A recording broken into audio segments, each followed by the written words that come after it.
Here's your latest African news. Kenya. Ministry of Foreign Affairs issues a temporary ban to Kenyans from going to Saudi Arabia as domestic workers. The Ministry of Foreign Affairs has recommended a temporary ban of recruitment and export of domestic workers in Saudi Arabia until adequate protection measures are put in place. Foreign Affairs Principal Secretary Macharia Kamau told MPs that it had written to the Labour Ministry in July to impose a temporary blockade. He said in 2019, 3 deaths were reported to the Kenyan embassy, rising to 48 in 2020 and 41 so far this year. Distress cases rose from 88 in 2019 to 1,025 in 2020. Mr. Kamau added that Kenya should not be seen to be condoning such high numbers of deaths and distress to its citizens, majority of whom are young and vulnerable women. He said the Labour Minister and the National Employment Authority have a mandate to ensure protection of Kenyan workers abroad. Rwanda. Rwanda Genocide Kingpin Théoneste Bagosora dies in prison.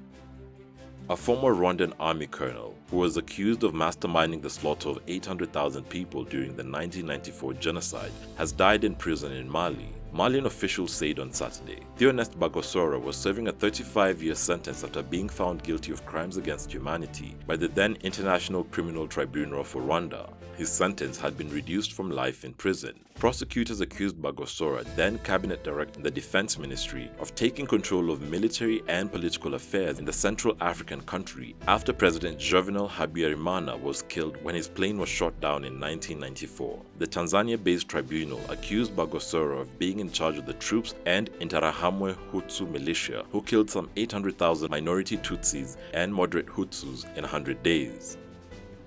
Kenya. Kenyan fires caused by UK soldiers not investigated. A Freedom of Information request has revealed that British Army troops stationed in Kenya caused 5 fires this year that were not reported, says website Declassified UK. It comes days before the UK Ministry of Defence is set to defend itself against a compensation claim by a community in central Kenya, which says British troops accidentally torched 12,000 acres at a wildlife sanctuary during training exercises in March. One British soldier allegedly wrote in a Snapchat about the conservancy fire, and I quote, "2 months in Kenya later and we've only got 8 days left. Been good, caused a fire, killed an elephant and feel terrible about it. But hey ho, when in Rome," end quotation. The cases are yet to be investigated. East Africa. Somalia, Kenya await ruling on oil-rich Indian Ocean border. East African neighbors Kenya and Somalia are disputing a 30,000 square nautical miles of territory in the Indian Ocean, which has prospects of vast oil and gas deposits. The area is also a source of livelihood for Kenyan fish farmers. Kenya has alleged that some of the world's powers with interest in the vast minerals within the contested area have been meddling with the case to ensure Somalia, which attempted to sell some oil blocks at the international auction in London, UK, took over the area. The two countries disagree on the location of the boundary in the area, where their maritime entitlement overlap, according to court records. The International Court of Justice will announce its decision on the matter on October 12, 2021, ending a prolonged case between the two neighbors at Somalia, the war-torn Horn of Africa nation, filed in 2014.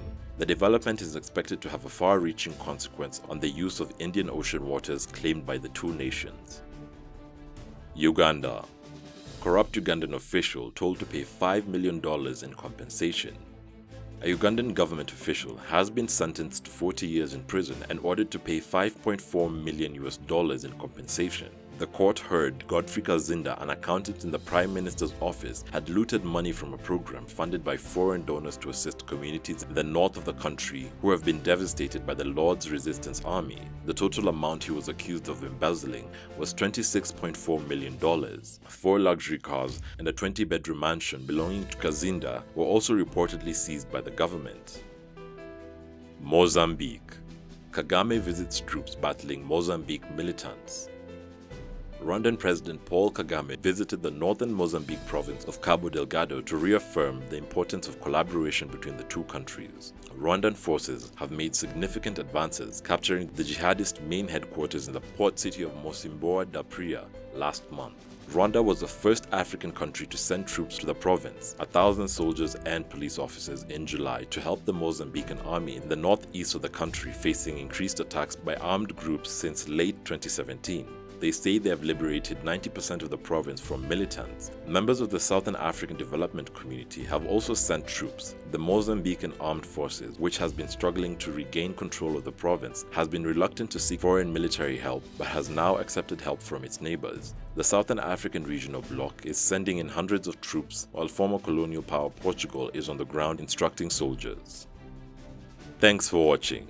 Visit our YouTube channel Tunacheki to watch our daily news reports and our website tunacheki.tv for all the latest news updates. Also, don't forget to catch our new show Startup Africa every Thursday on our channel.